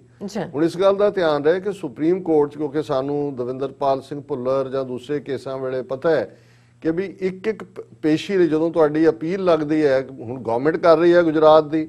ਉਹਨੂੰ ਜਿਹੜੇ ਵਿਚਾਰੇ ਉਹ ਕਿੰਨੇ ਕੁ ਜਿਹੜੇ ਆਪਣਾ ਘਰ ਛੱਡ ਕੇ ਉੱਥੇ ਡੈਜ਼ਰਟ 'ਚ ਗਏ, ਪਹਿਲਾਂ ਹੀ ਕਿੰਨੇ ਕੁ ਪ੍ਰੋਸਪੈਰਸ ਹੋਣਗੇ, ਮਿਹਨਤ ਕਰਕੇ ਰੋਟੀ ਖਾਣ ਜੋਗੇ ਹੋਏ, ਉਹਨਾਂ ਦੇ ਕੋਲ ਤਾਂ ਪੈਸੇ ਵੀ ਨਹੀਂ ਸੀ। ਇੱਕ ਇੱਕ ਪੇਸ਼ੀ ਦਾ 5-5 ਲੱਖ 10-10 ਲੱਖ ਵਕੀਲ ਇੱਕ ਵਾਰੀ ਖਲੋਣ ਦਾ ਲੈ ਲੈਂਦਾ ਤੇ ਕੇਸ ਲੰਬਾ ਚੱਲਦਾ ਹੈ। ਔਰ ਉਦੋਂ ਰੋਪੜ ਦੇ ਇੱਕ ਵਕੀਲ ਸੀ ਹਿੰਮਤ ਸਿੰਘ ਸ਼ੇਰਗਿੱਲ ਸੁਪਰੀਮ ਕੋਰਟ ਦੇ ਵਿੱਚ, ਉਹਨਾਂ ਨੇ ਮੁਫਤ ਕੇਸ ਲਿਆ ਔਰ ਬਾਅਦ ਦੇ ਵਿੱਚ ਹਿੰਮਤ ਸਿੰਘ ਸ਼ੇਰਗਿੱਲ ਮੈਂਬਰ ਪਾਰਲੀਮੈਂਟ ਦੀ ਚੋਣ ਵੀ ਲੜੀ ਉਹਨਾਂ ਨੇ ਆਮ ਆਦਮੀ ਪਾਰਟੀ ਤੋਂ। ਉਹ ਕੇਸ ਅਜੇ ਵੀ ਸੁਪਰੀਮ ਕੋਰਟ 'ਚ ਪਿਆ ਹੋਇਆ। ਪਰ ਇਹ ਇੱਕ ਬੈਕਗਰਾਉਂਡ ਹੈ ਦੱਸਣ ਦੇ ਲਈ ਕਿ ਮੋਦੀ ਦਾ ਰਵੱਈਆ, ਕਹਿਣ ਨੂੰ ਜੋ ਮਰਜ਼ੀ ਕਹੋ, ਇਹਨੇ ਜਿਸ ਕਿਸਮ ਦਾ ਉੱਥੇ ਇਹ ਰਵੱਈਆ ਕੀਤਾ, ਔਰ ਮੈਂ ਡਿਟੇਲ 'ਚ ਜੋ ਮੈਂ ਗੱਲ ਕਹੀ ਹੈ, ਜਦੋਂ ਤੱਕ ਤੁਸੀਂ ਵਿਦ ਡਾਕੂਮੈਂਟੇਸ਼ਨ ਉਹਨੂੰ ਸਬਸਟੈਂਸ਼ੀਏਟ ਨਾ ਕਰੋ ਤਾਂ ਫਿਰ ਲੱਗਦਾ ਵੀ ਪਤਾ ਨਹੀਂ ਹਵਾ 'ਚ ਗੱਲਾਂ ਨੇ ਬਿਲਕੁਲ ਕਿ ਇਹ ਇੱਕ ਬਹੁਤ ਵੱਡਾ ਇਸ਼ੂ ਬਣਿਆ ਸੀ। ਅੱਛਾ ਔਰ ਉਹ ਕਿਸਾਨ ਪੰਜਾਬ 'ਚ ਆਏ, ਬਾਦਲ ਦਲ ਕਿਉਂਕਿ ਜਿਹੜਾ ਇਹਨਾਂ ਦੇ ਨਾਲ ਪਤੀ ਪਤਨੀ ਦਾ ਰਿਸ਼ਤਾ ਦੱਸਦਾ ਰਿਹਾ ਹੈ, ਉਹਨਾਂ ਨੇ ਚੀਖ ਪੁਕਾਰ ਕੀਤਾ ਭਾਈ ਆ ਤੁਹਾਡੀ ਬੀਜੇਪੀ ਸਾਡੇ ਨਾਲ ਕੀ ਕਰ ਰਹੀ ਹੈ, ਸਾਡੇ ਅੱਧੀ ਸਦੀ ਤੋਂ ਅਸੀਂ ਬੈਠੇ ਹਾਂ, ਸਾਨੂੰ ਉਜਾੜ ਰਹੇ ਨੇ। ਫਿਰ ਕਾਂਗਰਸ ਪ੍ਰਤਾਪ ਸਿੰਘ ਬਾਜਵਾ ਨੇ ਜਿਹੜਾ ਉਹ ਚਿੱਠੀ ਵੀ ਲਿਖੀ, ਮੈਂ ਉਹਨੂੰ ਵੀ ਡਿਸਕਸ ਕਰਾਂਗਾ, ਪਰ ਮੈਂ ਇਹ ਦੱਸਣਾ ਚਾਹੁੰਦਾ ਕਿ ਜਿਸ ਮੋਦੀ ਨੇ ਅੱਧੀ ਸਦੀ ਤੋਂ ਉੱਥੇ ਬੈਠੇ ਕਿਸਾਨਾਂ ਨੂੰ ਉਜਾੜਨ ਦੇ ਲਈ ਸੁਪਰੀਮ ਕੋਰਟ ਤੱਕ ਪਹੁੰਚ ਕੀਤੀ, ਬੀਜੇਪੀ ਦੇ ਲੈਂਡ ਮਾਫੀਏ ਨੇ ਉੱਥੇ ਜਾ ਕੇ ਉਹਨਾਂ ਨੂੰ ਹਰਾਸ ਕੀਤਾ। ਹੁਣ ਜਦੋਂ ਪੰਜਾਬ ਦੇ ਸਿੱਖ ਕਿਸਾਨ, ਬੇਸ਼ੱਕ ਲੀਡਰਸ਼ਿਪ ਉਹਨਾਂ ਦੇ ਕੋਲ ਹੈ, ਉਹ ਬੈਠੇ ਨੇ, ਤੇ ਹੁਣ ਤੁਸੀਂ ਦੇਖੋ ਜਦੋਂ ਅਸੀਂ ਕਹਿੰਦੇ ਆ ਕਿ ਚਾਣਕਿਆ ਦੇ ਪੁੱਤਰ ਕਿੱਥੋਂ ਤੱਕ ਜਾਂਦੇ ਨੇ, ਸਾਮ ਦਾਮ ਦੰਡ ਭੇਦ ਇਹਨਾਂ ਦੇ ਹਥਿਆਰ ਚਾਣਕਿਆ ਦੇ ਨੇ, ਮੋਦੀ ਉੱਥੇ ਪਹੁੰਚ ਗਿਆ ਗੁਜਰਾਤ, ਉਸੇ ਬੈਲਟ ਦੇ ਵਿੱਚ, ਭੁੱਜ ਦੇ ਵਿੱਚ, ਕੱਛ ਏਰੀਆ ਦੇ ਵਿੱਚ, ਔਰ ਉੱਥੇ ਪਹੁੰਚ ਕੇ ਉਹਨੇ ਪਹਿਲਾਂ ਤਾਂ ਉਹੀ ਜਿਹੜਾ ਰਾਗ ਉਹਨਾਂ ਦੇ ਛੋਟੇ ਬੱਚੇ ਜਮਹੂਰੀਆ ਲਾਪ ਰਹੇ ਨੇ, ਜਿਹਦੇ ਚ ਉਹਨਾਂ ਨੇ ਕਿਹਾ ਕਿ ਵੀ ਇਹ ਜਿਹੜੀਆਂ ਨੇ he slammed opposition parties for misleading and instigating them, ਕਿ ਜੀ ਇਹ ਬਿਲਕੁਲ ਉਹਨਾਂ ਨੂੰ ਗੁੰਮਰਾਹ ਕਰ ਰਹੇ ਨੇ। ਫਿਰ ਉਹਨੇ ਇਹ ਨਾਲ ਦੀ ਨਾਲ ਉਹਨਾਂ ਨੇ ਕਿਹਾ ਕਿ ਵੀ ਇਹ ਜਿਹੜਾ ਅਸੀਂ ਉੱਥੇ ਉਹਨੇ ਪ੍ਰੋਜੈਕਟ ਅਨਵੇਲ ਕੀਤੇ, desalination plant, hybrid renewable energy park, automated milk processing, ਔਰ ਉਹਦੀ ਤੁਸੀਂ ਦਲੀਲ ਦੇਖੋ, ਉਹ ਕਹਿੰਦਾ ਦੇਖੋ ਇੱਥੇ ਅਸੀਂ ਡੇਅਰੀ ਫਾਰਮਿੰਗ ਨੂੰ ਕਿੰਨਾ ਐਨਕਰੇਜ ਕੀਤਾ, ਔਰ ਉਹਨੇ ਕਹਿੰਦਾ can any dairy owner who enters into a contract with a dairy farmer for buying milk take away his Buffalo, ਕਿ ਵੀ ਜੇ ਕੋਈ ਡੇਅਰੀ ਦੇ ਮਾਲਕ ਜਿਹੜਾ ਹੈ ਉਹ ਕਿਸਾਨ ਦੇ ਨਾਲ ਉਹਦਾ ਦੁੱਧ ਦਾ ਸੌਦਾ ਕਰਦਾ ਹੈ, ਮੱਝ ਦੇ ਦੁੱਧ ਦਾ, ਉਹਦੀ ਮੱਝ ਥੋੜੀ ਲੈ ਜਾਂਦਾ। ਹੁਣ ਤੁਸੀਂ ਦੇਖੋ ਕਿੰਨੀ ਸਿੰਪਲੀਫਿਕੇਸ਼ਨ ਹੈ ਕਿ ਜੀ ਇਹ ਤਾਂ ਐਵੇਂ ਹੈ, ਕੰਟਰੈਕਟ ਹੋ ਰਿਹਾ, ਉਹਨਾਂ ਦੀ ਕਿਹੜੇ ਖੇਤ ਲੈ ਜਾਣੇ ਨੇ, ਔਰ ਇਸ ਸਾਰੇ ਚ ਉਹਨੇ ਕਿਹਾ ਜੀ ਇਹ ਮਿਸਲੀਡ ਕਰ ਰਹੇ ਨੇ। ਔਰ ਇਸ ਮੌਕੇ ਯਕੀਨੀ ਬਣਾਇਆ ਗਿਆ ਕਿ ਸਿੱਖ ਫਾਰਮਰਸ ਦੇ ਨਾਲ ਜਿਹੜੇ ਜਿਨ੍ਹਾਂ ਨੂੰ ਅੱਧੇ ਗੁਜਰ ਕੇ ਆ ਗਏ ਹੋਏ ਨੇ, ਕੁਝ ਬੈਠੇ ਨੇ ਕਿਉਂਕਿ ਅਜੇ ਕੇਸ ਸੁਪਰੀਮ ਕੋਰਟ 'ਚ ਹੈ, ਉਹਨਾਂ ਦੇ ਨਾਲ ਮੋਦੀ ਖਾਸ ਮੁਲਾਕਾਤ ਕਰਦਾ। ਔਰ ਮੀਡੀਆ ਵਿੰਗ ਉਹਨਾਂ ਦਾ ਕਹਿ ਰਿਹਾ ਕਿ ਗੁਜਰਾਤ ਦੇ ਸਿੱਖ ਕਿਸਾਨ ਬੜੇ ਖੁਸ਼ ਨੇ ਇਹਨਾਂ ਕਾਨੂੰਨਾਂ ਤੋਂ, ਔਰ ਮੋਦੀ ਨੂੰ ਮਿਲ ਕੇ ਉਹਨਾਂ ਨੇ ਵਧਾਈ ਦਿੱਤੀ ਕਿ ਜੀ ਤੁਸੀਂ ਬਹੁਤ ਵਧੀਆ ਕਾਨੂੰਨ ਕੀਤੇ ਨੇ। ਤੇ ਜਦੋਂ ਉਹਨਾਂ ਸਿੱਖ ਕਿਸਾਨਾਂ ਨੂੰ, ਜਿਹੜੇ ਥੋੜੇ ਬਹੁਤ ਇੰਡੀਪੈਂਡੈਂਟ ਮੀਡੀਆ ਹੁੰਦਾ, ਉਹਨਾਂ ਨੇ ਕਿਹਾ ਜੀ ਫਿਰ ਤੁਹਾਨੂੰ ਕੀ ਕਿਹਾ ਉਹ ਕਿਸਾਨ, ਉਹ ਕਹਿੰਦੇ ਜੀ ਉਹ ਤਾਂ ਗੱਲ ਹੀ ਨਹੀਂ ਹੋਈ, ਮਤਲਬ ਨਾ ਉਹ ਟੌਪਿਕ ਹੋਇਆ, ਨਾ ਕੋਈ ਗੱਲ ਹੋਈ, ਅਸੀਂ ਕਿਸਾਨ ਹੈ, ਅਸੀਂ ਆਪਣੇ ਲੋਕਾਂ ਦੇ ਨਾਲ ਖੜੇ। ਸਾਨੂੰ ਤਾਂ ਉਹਨਾਂ ਨੇ ਕਿਹਾ ਵੀ ਤੁਹਾਡੀ ਇੱਕ ਮੰਗ ਸੀ ਕਿ ਇੱਥੇ ਗੁਰਦੁਆਰਾ ਤੁਹਾਨੂੰ ਬਣਾਉਣ ਲਈ ਜ਼ਮੀਨ ਚਾਹੀਦੀ ਹੈ, ਉਹ ਅਸੀਂ ਗੁਰਦੁਆਰਾ ਦੇ ਦਿੰਦੇ ਹਾਂ, ਤੁਹਾਨੂੰ ਜ਼ਮੀਨ ਦੇ ਦਿੰਦੇ। ਕਹਿੰਦਾ ਜੀ ਅਸੀਂ ਤਾਂ ਕੋਈ ਉੱਥੇ ਉਹਨਾਂ ਨੇ ਕੋਈ ਰਾਗ ਨਹੀਂ ਛੇੜਿਆ, ਇਹ ਤਾਂ ਉਹ ਤਾਂ ਗੁਰਦੁਆਰਾ ਦੀ ਜ਼ਮੀਨ ਦੇਣ ਦੀ ਉਹਨਾਂ ਗੱਲ ਕੀ। ਹੁਣ ਤੁਸੀਂ ਇਹ ਦੇਖੋ ਵੀ ਜਦੋਂ ਅਸੀਂ ਇਹ ਕਹਿੰਦੇ ਆ ਕਿ ਡਿਸੈਪਟਿਵ, ਧੋਖੇਬਾਜ਼, ਚਾਲਬਾਜ਼, ਜਾਲਸਾਜ਼, ਤੇ ਫਿਰ ਇਹ ਸਾਰਾ ਕੁਝ ਹੀ ਜਾ ਕੇ ਜੁੜਦਾ ਹੈ। ਪਰ ਵੈਸੇ ਅੱਜ ਜਿਹੜੀ ਇੱਕ ਖਬਰ ਦੁਨੀਆ ਦੇ ਵਿੱਚ ਗਰਦਸ਼ ਵੀ ਕਰ ਰਹੀ ਹੈ ਔਰ ਵੱਡੀ ਗੱਲ ਹੈ ਕਿ ਲਗਭਗ 800 ਸਾਲ ਬਾਅਦ ਦੋ ਨਛੱਤਰ, ਜਿਨ੍ਹਾਂ ਨੂੰ ਇੱਕ ਦਾ ਨਾਂ ਜੁਪੀਟਰ ਔਰ ਦੂਸਰਾ ਸੈਚਰਨ, ਉਹ ਇੱਕ ਥਾਂ ਦੇ ਉੱਤੇ ਜਿਹੜੇ ਨੇ ਉਹਨਾਂ ਦੀ ਕੰਜੰਕਸ਼ਨ ਹੋਈ ਹੈ ਸਕਾਈ ਦੇ ਵਿੱਚ। ਔਰ ਬੇਸ਼ੱਕ ਇਹ ਮੇਰਾ ਵੀ ਕੋਈ ਬਹੁਤਾ ਇੰਟਰਸਟ ਦਾ ਫੀਲਡ ਨਹੀਂ ਹੈ, ਲੇਕਿਨ ਜਿਹੜੇ ਲੋਕ ਵਿਸ਼ਵਾਸ ਕਰਦੇ, ਹਾਂ ਨਹੀਂ ਇਹ ਵਿਸ਼ਵਾਸ ਸਾਇੰਸ ਹੈ, ਇਹ ਵਿਸ਼ਵਾਸ ਵਾਲੇ ਤਾਂ ਉਹ ਤਾਂ ਹੋਰ ਨੇ, ਉਹ ਤਾਂ ਰਾਸ਼ੀ ਫਲ ਪੜਨ ਵਾਲਾ ਮਹਿਕਮਾ, ਉਹ ਤਾਂ ਡਿਫਰੈਂਟ ਹੈ। ਲੇਕਿਨ ਜਿਹੜੇ ਤਾਰਿਆਂ ਨੂੰ, ਸਿਆਰਿਆਂ ਨੂੰ ਦੇਖਦੇ ਨੇ, ਵਾਚਰ ਨੇ, ਉਹਨਾਂ ਦੀ ਮੂਵਮੈਂਟ ਹੈ, ਇਹ ਸਾਇੰਸ ਹੈ ਆਪਣੇ ਆਪ ਦੇ ਵਿੱਚ। ਔਰ ਉਹਨਾਂ ਦਾ ਇਹ ਕਹਿਣਾ ਹੈ ਕਿ 800 ਸਾਲ ਬਾਅਦ ਇਹ ਪਹਿਲੀ ਵਾਰ ਹੋਇਆ, 1226 ਦੇ ਵਿੱਚ ਹੋਇਆ ਸੀ। ਔਰ ਉਸ ਤੋਂ ਬਾਅਦ ਇਹ ਵੀ ਸ਼ਾਇਦ ਖਬਰ ਨਾ ਬਣਦੀ ਸਾਡੇ ਇਸ ਪ੍ਰੋਗਰਾਮ ਦੀ, ਉਹਦੇ 'ਚ ਉਹਨਾਂ ਨੇ ਜਿਹੜੀ ਗੱਲ ਖਾਸ ਤੌਰ ਤੇ ਕਹੀ ਕਿ ਇਹ 1226 ਚ 800 ਸਾਲ ਪਹਿਲਾਂ ਜਦੋਂ ਹੋਇਆ, ਉਦੋਂ ਚੰਗੇਜ਼ ਖਾਨ ਦਾ ਰੂਲ ਜਿਹੜਾ ਉਹਦਾ ਖਾਤਮਾ ਹੋ ਰਿਹਾ ਸੀ। ਕਿ ਉਹਦਾ ਹੁਣ ਚੰਗੇਜ਼ ਖਾਨ ਕੌਣ ਹੈ? ਜਦੋਂ ਤੁਸੀਂ ਇਹਨਾਂ ਦੀਆਂ ਬਾਲੀਵੁੱਡ ਜਿਹੜੀਆਂ ਨੇ, ਹਾਲੀਵੁੱਡ ਮੂਵੀਜ਼ ਵੀ ਦੇਖੋਗੇ, ਉਹਨੂੰ ਘਨਖੇਜ਼ ਖਾਨ ਕਹਿੰਦੇ ਨੇ, ਬਾਰਬੈਰੀਅਨਸ ਕਹਿੰਦੇ ਨੇ ਉਹਨਾਂ ਨੂੰ। ਸੋ ਚੰਗੇਜ਼ ਖਾਨ ਨੇ ਤਾਂ ਯੂਰਪ ਤੋਂ ਲੈ ਕੇ ਚਾਈਨਾ ਵਾਲ, ਇੱਟ ਨਾਲ ਇੱਟ ਖੜਕਾ, ਬਹੁਤ ਜ਼ਾਲਮ, ਬਗਦਾਦ ਦੀ ਇਸਲਾਮਿਕ ਸਿਵਲਾਈਜੇਸ਼ਨ ਦੀ ਉਹਨੇ ਜਿਹੜਾ ਉਸ ਨੂੰ ਤਹਿਸ ਨਹਿਸ ਕਰਨ ਵੱਲ ਗਿਆ। ਹਾਲਾਂ ਖਾਨ ਤੋਂ ਬਹੁਤ ਵਾਰ ਬਹੁਤਿਆਂ ਨੂੰ ਲੱਗਦਾ ਹੈ ਕਿ ਹਰ ਖਾਨ ਮੁਸਲਮਾਨ ਹੁੰਦਾ ਹੈ, ਇਹਨਾਂ ਦਾ ਕਬੀਲਾ ਹੈ। ਬਾਅਦ ਦੇ ਵਿੱਚ ਉਹਦਾ ਮੁੰਡਾ ਸ਼ਾਇਦ ਉਹਦਾ ਕੁਬਲੇ ਖਾਨ ਨਾਂ ਸੀ ਚੰਗੇਜ਼, ਉਹਨੇ ਇਸਲਾਮ ਕਬੂਲ ਕੀਤਾ। ਸੋ ਉਹ ਬਾਰਬੇਰੀਅਨ ਸੀ। ਹੁਣ ਜਦੋਂ ਇਹਨਾਂ ਸਾਰੀਆਂ ਖਬਰਾਂ 'ਚ ਕਿ 800 ਸਾਲ ਬਾਅਦ ਇਹ ਜੁਪੀਟਰ ਔਰ ਸੈਚਰਨ ਮਿਲੇ ਨੇ ਤੇ ਉਦੋਂ ਚੰਗੇਜ਼ ਖਾਨ ਦੇ ਰਾਜ ਦਾ ਅੰਤ ਹੋ ਰਿਹਾ ਸੀ। ਸੋ ਜ਼ਾਹਰ ਹੈ ਅੱਜ ਇੱਥੇ ਟਰੰਪ ਦੇ ਰਾਜ ਦਾ ਤਾਂ ਅੰਤ ਹੋਇਆ, ਕਿਉਂਕਿ ਜਿਹੜਾ ਇਲੈਕਟਰਲ ਕਾਲਜ ਹੈ, ਕਿਉਂਕਿ ਜਦੋਂ ਚੋਣਾਂ ਹੁੰਦੀਆਂ ਨੇ ਉਹ ਐਕਚੁਅਲੀ ਅਸੀਂ ਇਲੈਕਟਰਲ ਕਾਲਜ ਨੂੰ ਚੁਣ ਰਹੇ ਹੁੰਦੇ ਆ, ਉਹਨਾਂ ਨੇ ਵਿਨਰ ਡਿਕਲੇਅਰ ਕੀਤਾ ਜੋ ਬਾਈਡਨ ਨੂੰ, ਔਰ ਜਿਹੜੇ ਸੈਨੇਟ ਦਾ ਮੈਜੋਰਟੀ ਲੀਡਰ ਹੈ ਰਿਪਬਲਿਕਨਸ ਦਾ, ਜਿਹੜੇ ਹੁਣ ਤੱਕ ਨਹੀਂ, ਉਹਨਾਂ ਨੇ ਵੀ ਵਧਾਈ ਦੇ ਦਿੱਤੀ ਹੈ। ਰਸ਼ੀਆ ਨੇ ਵੀ ਕਾਲ ਕਰਕੇ ਵਧਾਈ ਦੇ ਦਿੱਤੀ। ਸੋ ਜਿਵੇਂ ਇਹ ਦੋਨੋਂ ਤਾਰੇ ਮਿਲੇ ਤੇ ਇੱਕ ਤਾਰਾ ਇੱਧਰ ਨੂੰ ਗਿਆ ਟਰੰਪ ਤੇ ਦੂਸਰਾ ਇਹਦਾ ਕਜ਼ਨ ਜਿਹੜਾ ਬੈਠਾ ਦਿੱਲੀ 'ਚ ਮੋਦੀ। ਸੋ ਮੇਰਾ ਖਿਆਲ ਹੈ ਕਿ ਵੀ ਜੇ ਇਹ ਜੁਪੀਟਰ ਔਰ ਸੈਚਰਨ ਨੇ ਚੰਗੇਜ਼ ਖਾਨ ਦਾ ਜਿਹੜਾ ਉਹ and beginning of N and ਹੋ ਗਈ ਸੀ ਉਹਦੇ ਨਾਲ, ਤੇ ਇਹਨਾਂ ਦੀ ਤਾਂ ਬਿਗਨਿੰਗ ਦੇ ਵਿਚਾਲੇ ਅੱਧ ਜੇ ਚ ਆ ਗਿਆ ਕੰਮ। ਔਰ ਮੇਰਾ ਖਿਆਲ ਹੈ ਵੀ ਇਹ ਵੀ ਕੁਛ ਨਾ ਕੁਛ ਤਾਂ ਐਸੇ ਪ੍ਰਭਾਵ ਹੁੰਦੇ ਨੇ। ਹਾਲਾਂਕਿ ਕੋਵਿਡ ਵੈਕਸੀਨ ਨੂੰ ਲੈ ਕੇ ਜਿਹੜੀ ਹੈ ਉਹ ਪਹਿਲਾਂ ਸ਼ੁਰੂ ਹੋ ਗਿਆ ਅਮਰੀਕਾ 'ਚ ਵੀ, ਇੰਗਲੈਂਡ 'ਚ ਵੀ ਹੋ ਗਿਆ, ਲੇਕਿਨ ਅੱਜ ਉਹਨਾਂ ਦਾ ਬਿਲ ਗੇਟਸ ਦੀ ਇੱਕ ਵਾਰਨਿੰਗ ਸਟੇਟਮੈਂਟ ਹੈ। ਉਹਨਾਂ ਨੇ ਕਿਹਾ ਕਿ ਵੀ ਇਹ ਜਿਹੜਾ ਇਹ ਅਜੇ ਵੀ ਕੋਵਿਡ-19 ਦਾ ਜਿਹੜਾ ਕਹਿਰ ਹੈ ਨੈਕਸਟ 4 ਤੋਂ 6 ਮਹੀਨੇ ਤੱਕ ਵਰਸਟ ਫਾਰਮ 'ਚ ਵੀ ਹੋ ਸਕਦਾ ਹੈ। ਸੋ ਹੋਪ ਵੀ ਹੈ ਕਿ ਵੀ ਇਹ ਸਾਰੇ ਦੇ ਨਾਲ ਹੈ, ਔਰ ਦੂਸਰਾ ਵੀ ਹੈ, ਔਰ ਇਸ ਸਾਰੇ ਦੇ ਨਾਲ ਅਸੀਂ ਦੇਖ ਰਹੇ ਹਾਂ ਕਿ ਵੀ ਫਾਰਮਰਸ ਐਜੀਟੇਸ਼ਨ ਜਿੱਥੇ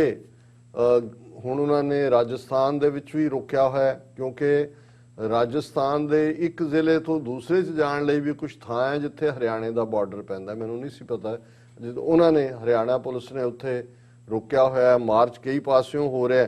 ਔਰ ਗਵਰਨਮੈਂਟ ਵੀ ਡਰਾਮੇਬਾਜ਼ੀ, ਜਿਵੇਂ ਮੈਂ ਡਿਵੀਜ਼ਨ ਦੀ ਕਹੀ ਹੈ, ਤੋਮਰ ਜਿਹੜਾ ਅੱਗੇ ਖੜਾ ਕੀਤਾ ਹੋਇਆ ਕਿ government willing to continue talks with genuine farm unions, MSP will continue. ਕਿ ਜੀ ਇਹ ਉਹਨਾਂ ਦਾ ਇਹ ਕਹਿਣਾ ਚਾਹੁੰਦੇ ਨੇ ਕਿ ਇਹ ਜਿਹੜੇ ਇੱਥੇ ਬੈਠੇ ਨੇ ਟੁਕੜੇ ਟੁਕੜੇ ਗੈਂਗ ਲੈਫਟਿਸਟ ਖਾਲਿਸਤਾਨੀ ਨੇ, ਇਹ ਜੈਨੂਇਨ ਨਹੀਂ ਨੇ ਔਰ ਅਸੀਂ ਜੈਨੂਇਨ ਦੇ ਨਾਲ ਗੱਲ ਕਰਾਂਗੇ। ਔਰ ਮੈਂ ਜਿਵੇਂ ਪਹਿਲਾਂ ਕਿਹਾ ਕਿ ਇਸ ਸਾਰੇ 'ਚ ਈਵਨ ਇੰਟਰਨੈਸ਼ਨਲੀ ਵੀ, ਜੇ ਹੁਣ ਅਮਰੀਕਾ, ਕੈਨੇਡਾ, ਯੂਰਪ, ਆਸਟ੍ਰੇਲੀਆ, ਕੋਈ ਐਸੀ ਥਾਂ ਨਹੀਂ ਹੈ, ਈਵਨ ਸਾਊਥ ਅਮਰੀਕਾ 'ਚ ਵੀ, ਜਿੱਥੇ ਪ੍ਰੋਟੈਸਟ ਨਹੀਂ ਹੋਏ ਫਾਰਮਰਸ ਦੇ ਹੱਕ 'ਚ। ਬਿਲਕੁਲ। ਤੇ ਜੇ ਹੁਣ ਸਾਨੂੰ ਲੱਗਦਾ ਹੈ ਕਿ ਵਾਸ਼ਿੰਗਟਨ ਦੇ ਪ੍ਰੋਟੈਸਟ ਨੂੰ ਕਿਵੇਂ ਉਹਨਾਂ ਨੇ ਖਾਲਿਸਤਾਨ ਦੇ ਨਾਲ ਜੋੜਿਆ, ਗਾਂਧੀ ਦੇ ਬੁੱਤ ਨੂੰ ਤੋੜਨ ਦੇ ਨਾਲ ਜੋੜ ਦਿੱਤਾ ਹੈ, ਹਾਲਾਂਕਿ ਉਹਨੂੰ ਰੇਸਿਸਟ ਐਂਡ ਰੇਪਿਸਟ ਦੇ ਸਟਿੱਕਰ ਹੀ ਲਾਏ ਸੀ। ਦੂਸਰੇ ਪਾਸੇ ਉਹਨਾਂ ਨੇ ਆਪਣੇ ਜਿਹੜੇ ਉਹਨਾਂ ਦੇ ਲਈ ਲਫ਼ਜ਼ ਮੈਂ ਰੈਂਟਾ ਸਿੱਖ ਇਸਤੇਮਾਲ ਕਰਦਾ, ਜਿਹੜੇ ਪਹਾੜੇ ਦੇ ਟੱਟੂ, ਉਹ ਵੀ ਐਕਟੀਵੇਟ ਕਰ ਦਿੱਤੇ ਨੇ। ਵੀ ਇੱਕ ਪਾਸੇ ਤਾਂ ਇਹ ਜ਼ਾਹਰ ਹੈ ਵੀ ਅਸੀਂ ਕੋਈ ਇਹਨਾਂ ਨੂੰ ਮੈਮੋਰੈਂਡਮ ਦੇਣ ਜਾਂ ਇਹਨਾਂ ਤੋਂ ਇਨਸਾਫ ਅਸੀਂ ਕੀ ਲੈਣਾ, ਯੂਐਨ ਦੇ ਸਾਹਮਣੇ ਅਸੀਂ ਜਾਈਏ ਵੱਖਰੀ ਗੱਲ ਹੈ, ਲੇਕਿਨ ਉਹਨਾਂ ਨੇ ਇਹ ਦੱਸਣ ਦੇ ਲਈ ਕਿ ਜੀ ਅਜੇ ਵੀ ਬਾਹਰ ਬੈਠੇ ਕੋਈ ਸਿੱਖ ਕੌਂਸਲ ਜਨਰਲ ਔਰ ਦੂਜਿਆਂ ਦੇ ਵਿੱਚ ਵਿਸ਼ਵਾਸ ਰੱਖਦੇ ਨੇ, ਉਹਨਾਂ ਨਾਲ ਗੁਫ਼ਤਗੂ ਕਰ ਰਹੇ ਨੇ। 16 ਦਸੰਬਰ ਯਾਨੀ ਕਿ ਕੱਲ ਨੂੰ, ਔਰ ਇਹ ਇੱਕ ਉੱਤੇ ਤੁਸੀਂ ਦੇਖੋ ਡਿਸੈਪਸ਼ਨ ਕੀ ਹੁੰਦੀ ਹੈ, ਕਿਸਾਨ ਮਜ਼ਦੂਰ ਏਕਤਾ ਜ਼ਿੰਦਾਬਾਦ, ਇਹ ਉੱਤੇ ਨਾਰਾ ਲਿਖਿਆ ਹੋਇਆ। Virtual meeting with consulate general of India, ਔਰ ਉਹਨਾਂ ਨੇ ਕਿਹਾ ਜੀ ਕਿ ਕੌਂਸਲ ਜਨਰਲ ਨੇ ਆਫਰ ਕੀਤਾ ਕਿ ਉਹ ਡਾਇਲੌਗ ਕਰਨ ਨੂੰ ਤਿਆਰ ਨੇ ਫਾਰਮਿੰਗ ਆਰਡੀਨੈਂਸਿਸ 'ਚ, ਔਰ ਉਹਨਾਂ ਨੇ ਕਿਹਾ ਜੀ ਸਾਡੀਆਂ ਕਿਉਂਕਿ ਇੰਡੀਅਨ ਰੂਟਸ ਹੈਗੀਆਂ ਨੇ ਔਰ ਅਸੀਂ ਸਾਡੇ ਪਿਆਰੇ ਪਿੱਛੇ ਬੈਠੇ ਨੇ, ਔਰ ਇਸ ਲਈ ਅਸੀਂ NRI ਸਿੱਖਾਂ ਦੇ ਕੰਸਰਨ ਜਿਹੜੇ ਨੇ ਉਹ ਕਰਨ ਦੇ ਲਈ ਜਿਹੜਾ 16 ਦਸੰਬਰ ਨੂੰ 3:15 ਵਜੇ ਈਸਟਰਨ 3:25 ਦੇ ਉੱਤੇ ਜਿਹੜਾ ਉਹ ਗੁਫ਼ਤਗੂ ਕਰਾਂਗੇ। ਔਰ ਇਹ ਜਿਹੜੇ ਇਸ ਸਾਰੇ ਡਾਇਲੌਗ ਦੇ ਵਿੱਚ ਲਫ਼ਜ਼ ਹੁਣ ਟ੍ਰੇਟਰ ਵੀ ਛੋਟਾ ਰਹਿ ਗਿਆ, ਪਰ ਮੈਂ ਰੈਂਟਾ ਸਿੱਖ ਇਹਨਾਂ ਨੂੰ ਪਹਾੜੇ ਦੇ ਟੱਟੂ ਕਹਿਣਾ, ਇਹਨਾਂ ਦੇ ਨੰਬਰ ਵੀ ਨੇ। ਔਰ ਇਹਨਾਂ ਨੂੰ ਕਿਉਂਕਿ ਜਿਹੜੀ ਵਰਚੁਅਲ ਕਾਨਫਰੰਸ ਹੈ, ਜੇ ਤਾਂ ਬਾਕੀਆਂ ਨੂੰ ਵੀ ਖੁੱਲੀ ਹੋਏ ਫਿਰ ਤਾਂ ਇਹਨਾਂ ਦੀ ਖਿਦਮਤ ਜਾ ਕੇ ਕਰਦੇ ਸਾਰੇ, ਲੇਕਿਨ ਉਹਦੇ 'ਚ ਉਹ ਮਿਊਟ ਰਹਿਣਗੇ, ਸਿਰਫ ਇਹੀ ਜਿਹੜੇ ਨੇ ਏਜੰਟ ਹੀ ਆਪਣੀ ਗੱਲ ਕਹਿਣਗੇ। ਸੋ ਉਹਨਾਂ ਏਜੰਟਾਂ ਦੇ ਨਾਂ ਜਿਹੜੇ ਨੇ ਉਹਨਾਂ 'ਚ ਇੱਕ ਪੌਲ ਸਿੰਘ ਹੈ, ਇੱਕ ਅਨਮੋਲ ਸਿੰਘ ਹੈ, ਇੱਕ ਵਰਿੰਦਰ ਸਿੰਘ ਗੋਲਡੀ ਹੈ, ਇੱਕ ਜਸਵੰਤ ਸਿੰਘ ਹੈ ਫਰੈਜ਼ਨੋ ਤੋਂ, ਇੱਕ ਡਾਕਟਰ ਰਾਜਵੰਤ ਸਿੰਘ ਹੈ, ਔਰ ਇੱਕ ਅਮਰਜੀਤ ਸਿੰਘ ਨਾਂ ਦਾ ਕੋਈ ਬੰਦਾ ਹੈ। 720 ਨੰਬਰ ਵੀ ਉਹਨਾਂ ਦੇ ਦਿੱਤੇ ਹੋਏ ਨੇ। ਔਰ ਥੱਲੇ ਸਿੱਖ ਕੇਅਰ ਫਾਊਂਡੇਸ਼ਨ, ਇਹਨਾਂ ਨੂੰ ਹੁਣ ਬਹੁਤ ਸਿੱਖਾਂ ਦੀ ਕੇਅਰ ਆਈ ਹੈ। ਸੋ ਮੈਂ ਇਹ ਦੱਸਦੇ ਹਾਂ ਕਿ ਵੀ ਇਹ ਵੀ ਹਕੂਮਤਾਂ ਦੀ ਇਹੀ ਨਹੀਂ ਵੀ ਉੱਥੇ ਜਾਲੀ ਫਾਰਮਿੰਗ ਆਰਗੇਨਾਈਜੇਸ਼ਨਸ ਖੜੀਆਂ ਕਰਕੇ ਉਹਨਾਂ ਨਾਲ ਮੀਟਿੰਗਾਂ ਦੀ ਗੱਲ ਕੀਤੀ ਜਾ ਰਹੀ ਹੈ। ਪਰ ਇੱਥੇ ਵੀ ਬਾਹਰ ਇਹ ਜਾਲੀ ਰੈਂਟਾ ਸਿੱਖ ਖੜੇ ਕਰਕੇ ਇਹਨਾਂ ਨੂੰ ਸਿੱਖਾਂ ਦੇ ਨੁਮਾਇੰਦੇ ਦੱਸਣ ਦੀ ਲਾਈਨ ਹੈ। ਔਰ ਜਿਵੇਂ ਮੈਂ ਕਿਹਾ ਸੀ ਕਿ ਵੀ ਇਹਨੇ ਮੋਦੀ ਨੇ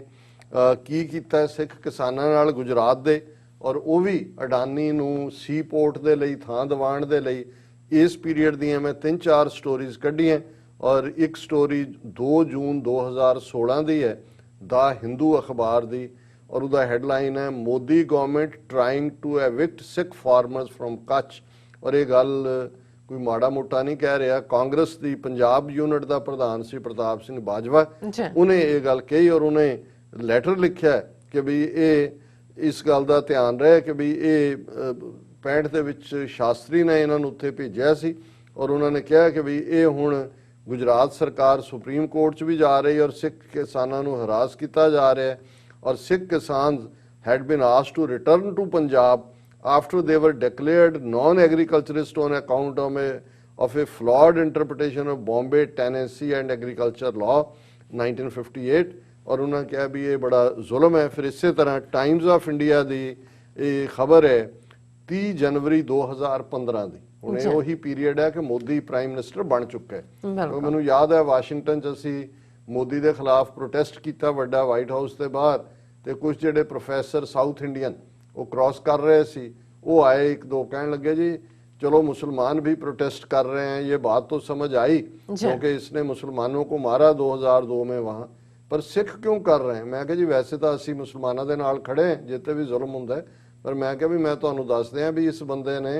50,000 तो ज्यादा सिख किसानां नू बेजमीने कीता है गुजरात दे विच, और उन्होंने बड़ी हैरानी हुई कि असी तो सुनिया ही नहीं कदे। पर हुण इहदे विच ये है हाउंडेड, टाइम्स ऑफ इंडिया की हैडलाइन है hounded Sikh farmers fleeing Gujarat 30 January 2015, और इसकी बिगनिंग है targeted by land mafia, attacked by goons and booked by cops. Sikh farmers who had made the inhospitable terrain of Puj area of Gujarat cultivable are now forced to free the land they had made their home। के police mafia गुंडे उन्होंने किवें hound कर रहे हैं, और अगे पूरी डिटेल स्टोरी है। फिर ये इंडियन एक्सप्रैस की स्टोरी है 5 जनवरी 2014 की। ये वही पीरीयड है जदों कि ये अजे नॉमिनी सी प्राइम मिनिस्टर दा, और ये हैडलाइन है 6-7 सफ़े की स्टोरी है outsider in Kutch mini Punjab Sikh farmers battling for their land. So ये भुलेखा नहीं होना चाहिए कि भी किस हद तक ये 2002 च उत्थे चीफ मिनिस्टर बनता है, किवें अद्धी सदी तो जिहड़े वसे ने उन्होंने बेजमीने करता है, गुजरात हाई कोर्ट केस हारदी है, गुजरात सरकार सुप्रीम कोर्ट पहुँच जाते हैं, और किवें लैंड माफिया और दूसरे नूं इस्तेमाल करते हैं। और इस तरह ईवन एक जिहड़ी outsiders in their own land, ये डाउन टू अर्थ जिहड़ा कोई है पब्लिकेशन, उहदे च सोमा बासू ने ਜਿਹੜਾ ਉਹ ਆਰਟੀਕਲ ਕੀਤਾ, और ਉਹਦਾ ਹੈਡਿੰਗ ਇਹ ਹੈ outsiders in their own land, और सब ਹੈਡਿੰਗ ਹੈ Gujarat government eyes limestone underneath land cultivated by Sikh farmers curbs their ownership rights. ਹੁਣ ਇੱਕ ਸਟੋਰੀ 'ਚ ਬੜਾ ਕਲੀਅਰ ਸੀ ਕਿ ਸੀ ਪੋਰਟ ਦੇ ਲਈ ਜਿਹੜਾ ਉਹਨੂੰ ਅਡਾਨੀ ਨੂੰ ਦੇ ਰਿਹਾ, ਉਹਨਾਂ ਨੇ ਕਿਹਾ ਵੀ ਉਹਦੇ ਥੱਲੋਂ ਲਾਈਮਸਟੋਨ ਨਿਕਲਿਆ ਔਰ ਉਹਨਾਂ ਨੂੰ ਬੇਜ਼ਮੀਨੇ ਉਹ ਕਰਨਾ ਚਾਹੁੰਦੇ ਨੇ। ਸੋ ਮੈਂ ਘੜੀ ਵੱਲ ਦੇਖ ਰਿਹਾ, ਅੱਗੇ ਨਹੀਂ ਜਾਵਾਂਗਾ। ਸੋ ਮੈਂ ਇਹ ਕਹਿਣਾ ਚਾਹੁੰਦਾ ਕਿ ਵੀ ਇਹ ਕਿਸ ਹੱਦ ਤੱਕ ਹੁਣ ਮੋਦੀ ਉੱਥੇ ਪਹੁੰਚ ਕੇ ਉਹਨਾਂ ਸਿੱਖ ਕਿਸਾਨਾਂ ਨੂੰ ਜਿਨ੍ਹਾਂ ਦਾ ਕੋਈ ਲਾਗਾ ਦੇਗਾ ਨਹੀਂ ਹੈ ਇਸ ਸਾਰੇ ਦੇ ਨਾਲ, ਜਿਹੜੇ ਮਾੜੇ ਮੋਟੇ ਉੱਥੇ ਰਹਿ ਗਏ ਨੇ, ਉਹਨਾਂ ਨੂੰ ਵੀ ਵਰਤ ਰਿਹਾ, ਔਰ ਉਹਨਾਂ ਨੂੰ ਧਮਕੀ ਦੇਣਗੇ ਕਿ ਵੀ ਜੇ ਤੁਸੀਂ ਨਾ ਸਪੋਰਟ ਕੀਤਾ ਤੇ ਜਿਵੇਂ ਬਾਕੀ ਤੁਹਾਡੇ ਸਾਰੇ ਕੱਢ ਦਿੱਤੇ ਨੇ, ਤੁਹਾਨੂੰ ਵੀ ਅਸੀਂ ਇੱਥੋਂ ਕੱਢ ਦੇਵਾਂਗੇ। ਸੋ ਸਾਡਾ ਵਾਹ ਇਸ ਕਿਸਮ ਦੇ ਉਸ ਦੁਸ਼ਮਣ ਨਾਲ ਹੈ ਜਿਨ੍ਹਾਂ ਦੇ ਉੱਤੇ ਕੋਈ ਲਾਈਨ ਇਹਨਾਂ ਦੇ ਕਰੈਕਟਰ ਨੂੰ ਬਿਆਨ ਕਰਦੀ ਹੈ, ਮੂੰਹ ਮੇ ਰਾਮ ਰਾਮ ਬਗਲ ਮੇ ਛੁਰੀ। ਜੀ ਡਾਕਟਰ ਸਾਹਿਬ ਤੁਹਾਡਾ ਬਹੁਤ ਬਹੁਤ ਸ਼ੁਕਰੀਆ, ਤੁਸੀਂ ਆਪਣੇ ਵਿਚਾਰ ਸਾਡੇ ਦਰਸ਼ਕਾਂ ਨਾਲ ਸਾਂਝੇ ਕੀਤੇ ਨੇ। ਸੋ ਇੱਥੇ ਲੈਣੇ ਆ ਬ੍ਰੇਕ ਤੋਂ ਪਹਿਲਾਂ ਅਸੀਂ ਆਪਣੇ ਦਰਸ਼ਕਾਂ ਤੇ ਸਰੋਤਿਆਂ ਨੂੰ ਹਮੇਸ਼ਾ ਤਰ੍ਹਾਂ ਅਪੀਲ ਤੇ ਬੇਨਤੀ ਕਰਦੀ ਹੈ ਵਿਊਅਰਸ, ਜਿਸ ਤਰ੍ਹਾਂ ਕਿ ਤੁਸੀਂ ਜਾਣਦੇ ਹੋ ਕਿ ਟੀਵੀ 84 ਇੱਕ ਪੰਥਕ ਚੈਨਲ ਹੈ। ਟੀਵੀ 84 ਹੱਕ ਸੱਚ ਇਨਸਾਫ ਦੀ ਜਿਹੜੀ ਆਵਾਜ਼ ਹੈ ਉਸ ਨੂੰ ਬੁਲੰਦ ਕਰ ਰਿਹਾ ਹੈ। ਇਹ ਆਵਾਜ਼ ਤੁਹਾਡੇ ਪਿਆਰ ਸਦਕਾ, ਤੁਹਾਡੇ ਵਿਸ਼ਵਾਸ ਸਦਕਾ, ਤੁਹਾਡੀ ਡੋਨੇਸ਼ਨ ਸਦਕਾ ਸਾਰੀ ਦੁਨੀਆ ਦੇ ਵਿੱਚ ਬੁਲੰਦ ਹੋ ਰਹੀ ਹੈ। ਸੋ ਟੀਵੀ 84 ਦੁਨੀਆ ਭਰ ਦੇ ਵਿੱਚ ਗੁਰੂ ਨਾਨਕ ਸਾਹਿਬ ਜੀ ਦੇ ਜੋ ਸਾਂਝੀਵਾਲਤਾ ਦੇ ਫਲਸਫੇ ਨੂੰ ਪ੍ਰਸਾਰ ਤੇ ਪ੍ਰਚਾਰਿਆ। TV84 ਤੁਹਾਡੀ ਡੋਨੇਸ਼ਨ ਦੀ ਹੱਕਦਾਰ ਹੈ। ਸੋ TV84 ਨੂੰ ਚਲਾਉਣ ਵਾਲੀ ਮਦਰ ਆਰਗੇਨਾਈਜੇਸ਼ਨ ਗਲੋਬਲ ਸਿੱਖ ਅਫੇਅਰਸ ਮੀਡੀਆ ਇੰਕ ਇੱਕ not for profit and tax exempt organisation ਹੈ। ਸੋ ਇਸ ਨੂੰ ਦਿੱਤੀ ਗਈ ਤੁਹਾਡੇ ਦੁਆਰਾ ਇੱਕ ਜਿਹੜੀ ਪੈਨੀ ਹੈ ਉਹ ਟੈਕਸ ਡਿਡਕਟੇਬਲ ਹੈ। ਸੋ ਡੋਨੇਸ਼ਨ ਕਰਨ ਲਈ ਵਿਊਅਰਸ ਤੁਸੀਂ TV84 ਦੀ ਐਪ ਤੇ ਜਾ ਕੇ ਜਾਂ ਫਿਰ tv84.tv ਤੇ ਜਾ ਕੇ ਡੋਨੇਟ ਦੇ ਬਟਨ ਨੂੰ ਫੋਲੋ ਕਰੋ। ਤੁਸੀਂ ਆਪਣੀ ਡੋਨੇਸ਼ਨ ਜਿਹੜੀ ਹੈ ਉਹ ਆਟੋ ਪੇ ਰਾਹੀਂ ਮੰਥਲੀ ਜਾਂ ਫਿਰ ਵਨ ਸ਼ਾਟ ਵੀ ਕਰ ਸਕਦੇ ਹੋ। ਵਿਊਅਰਸ ਡੋਨੇਟ ਕਰਨ ਲਈ ਤੁਸੀਂ ਬੈਂਕ ਅਕਾਊਂਟ, ਜ਼ੈਲ, ਹਰ ਕਿਸਮ ਦਾ credit card, debit card, PayPal ਦੀ ਵਰਤੋਂ ਜਿਹੜੀ ਹੈ ਉਹ ਤੁਸੀਂ ਕਰ ਸਕਦੇ ਹੋ। ਔਰ TV84 ਦੇ ਨਾਮ ਤੇ ਚੈੱਕ ਬਣਾ ਕੇ ਤੁਸੀਂ ਸਾਨੂੰ ਮੇਲ ਵੀ ਕਰ ਸਕਦੇ ਹੋ ਸਾਡੇ ਇਸ ਪਤੇ ਤੇ 36-01 37th Avenue, Long Island City, New York 11101 USA, ਜਾਂ ਫਿਰ ਤੁਸੀਂ ਸਾਨੂੰ ਫੋਨ ਰਾਹੀਂ ਵੀ ਸੰਪਰਕ ਕਰ ਸਕਦੇ ਹੋ ਸਾਡੇ ਫੋਨ ਨੰਬਰ ਤੇ 5166191984, ਜਾਂ ਫਿਰ ਤੁਸੀਂ ਸਾਨੂੰ ਈਮੇਲ ਵੀ ਕਰ ਸਕਦੇ ਹੋ support@tv84.tv ਤੇ। ਸੋ ਅਸੀਂ ਤੁਹਾਡੇ ਤਹਿ ਦਿਲ ਤੋਂ ਸ਼ੁਕਰਗੁਜ਼ਾਰ ਹੋਵਾਂਗੇ। ਸੋ ਇੱਥੇ ਲੈਣੇ ਆ ਬ੍ਰੇਕ। ਵਿਊਅਰਸ ਤੁਸੀਂ ਨਾਲ ਇਸੇ ਤਰ੍ਹਾਂ ਹੀ ਜੁੜੇ ਰਹਿਣਾ। ਮਿਲਦੇ ਆ ਛੋਟੇ ਜਿਹੇ ਵਕਫੇ ਤੋਂ ਬਾਅਦ।